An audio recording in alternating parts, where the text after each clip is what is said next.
Pasangan Via Valen dan Chevra Yolandi tengah berduka. Pasalnya, kandungan Via Valen bermasalah.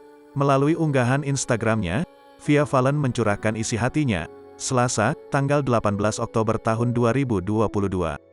Melalui caption unggahannya, Via Valen menceritakan kondisi janinnya. "Dear anakku, Ami mau sharing tentang kamu lagi di sosmed Ami." Di postingan tanggal 7 Oktober kemarin, Ami senang banget baca komentarnya.